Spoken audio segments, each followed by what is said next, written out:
Hello. Here to do another book review with you guys. Sorry it's been a little bit hectic. I owe you two books, so I'm going to do a review today On Fire by John O'Leary. This book was great. It basically goes through 7 choices that will radically inspire your life. The last couple of weeks have been very interesting in our world. Um, Unfortunately, my best friend caught COVID, and his wife got it, and they're going through that right now. One of my partners who covers an area in New York City got it and has been quarantining for the last week and a half. That feeling of people you love and care about getting COVID is super difficult to manage. And it made me feel really, this is a really hard time to kind of be selling alcohol in New York right now. Between bars closing and people you love getting COVID, it's just really difficult.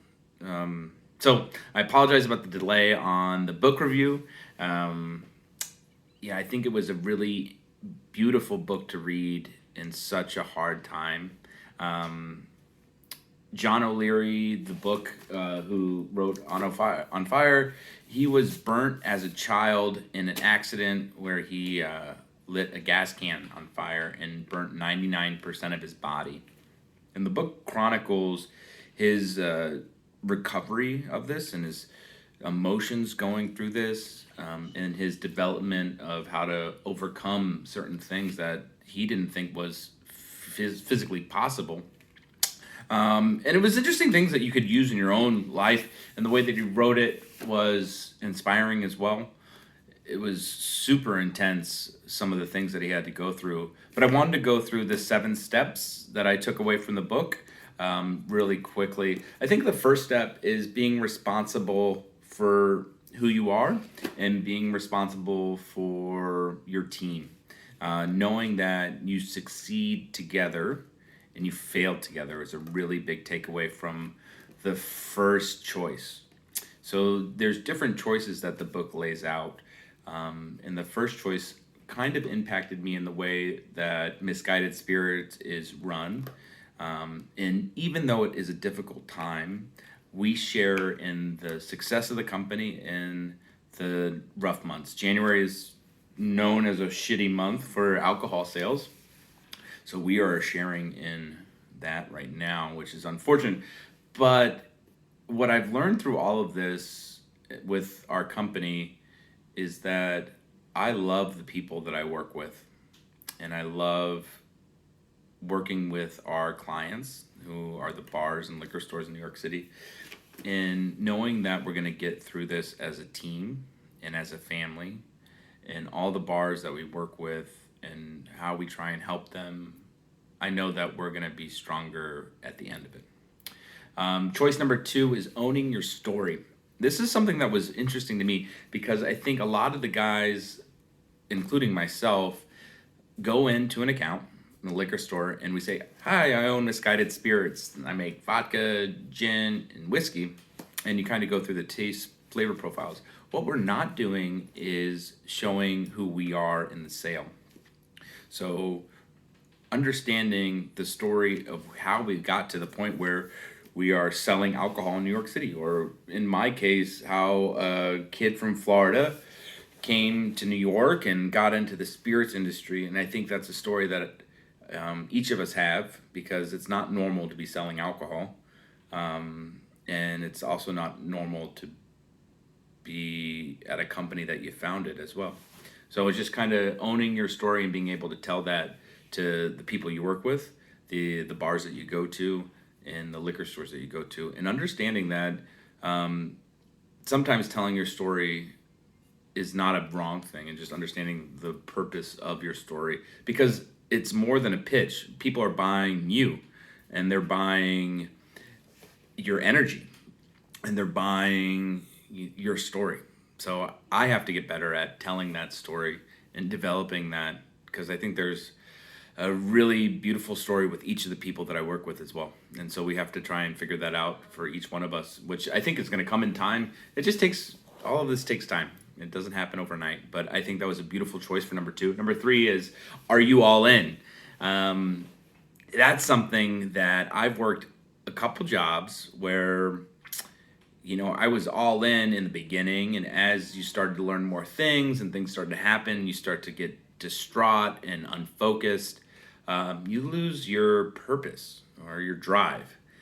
Being all in this situation is incredibly humbling and incredibly inspiring. So knowing that this is, with Misguided Spirits, the sword I will fall on.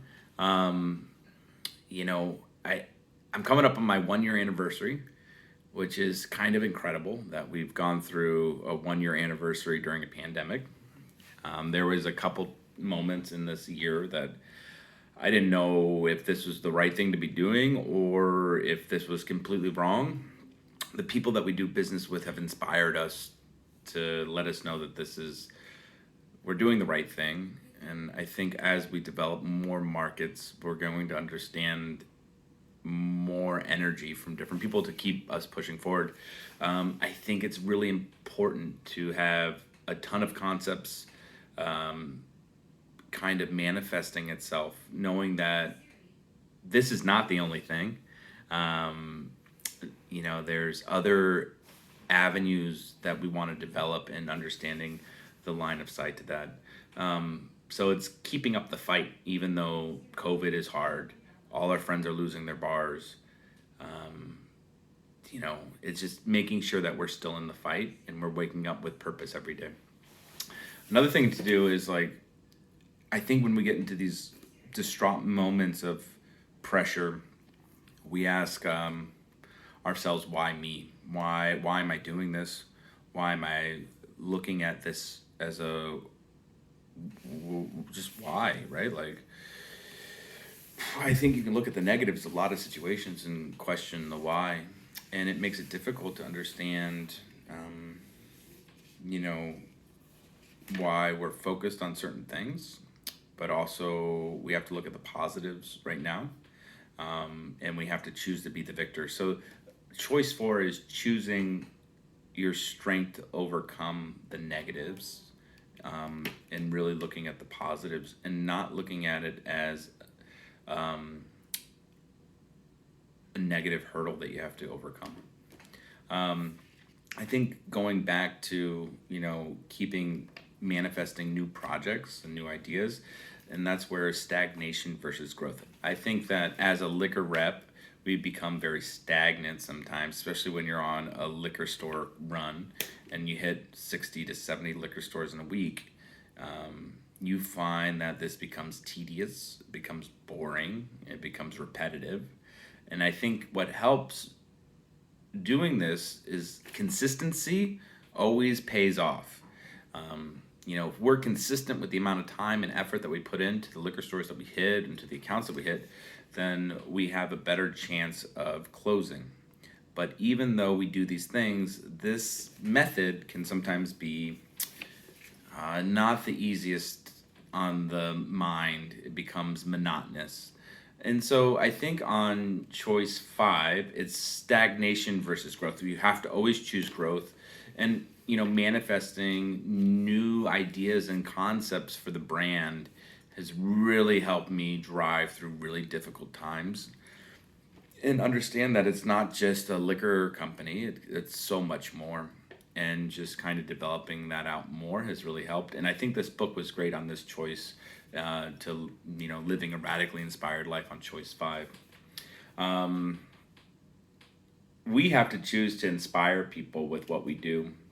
And that was really important on choice five. Going into choice six, the key to a lot of success is trying to have the key to choosing success in a sense of not money, but purpose. So I think a lot of people look at success as like, oh man, that liquor company is doing great. They're making a lot of money.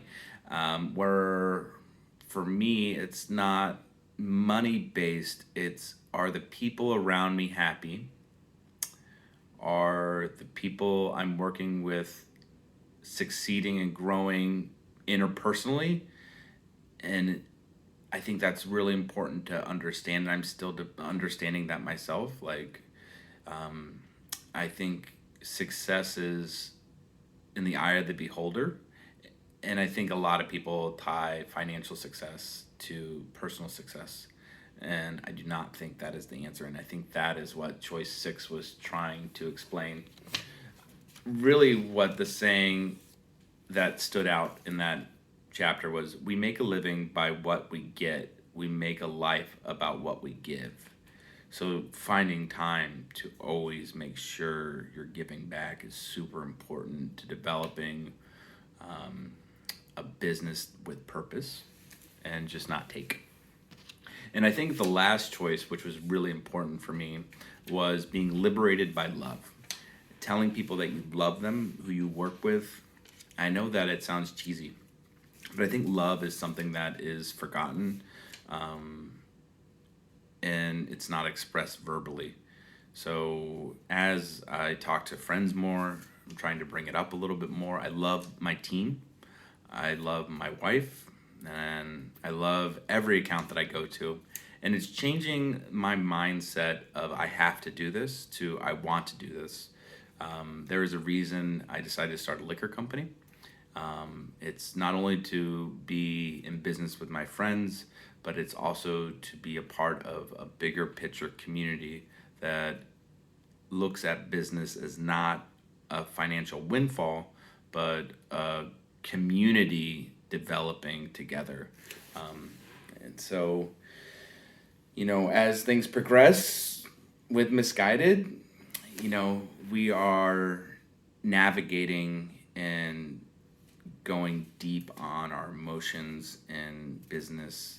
But I think knowing that our goals of financial freedom will be realized once we can understand the soul of the project. And I think we are getting that. I think it just takes time. It's really hard right now.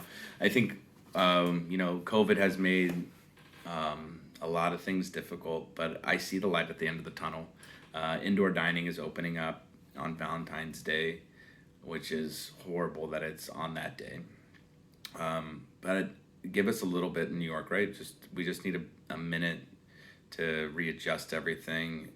The city is in a real bad situation, but we're gonna get back. And I feel like people are becoming more inspired when you talk to them, because they can see that it's only a couple months away. We're almost through winter, and it's exciting to get that energy back. So, in saying that, On Fire by John Oleary is an incredible book. Thank you for taking the time. The next book I am almost done reading is The Ultimate Book of Sales Techniques. It's kind of corporate, but it's interesting. There's some takeaways that are super helpful. I'll go through them in the next video with you guys. But thank you for your patience, and thank you for taking the time to listen. And if you go to @DrinkMisguided, give us a follow, and I'll see everyone soon.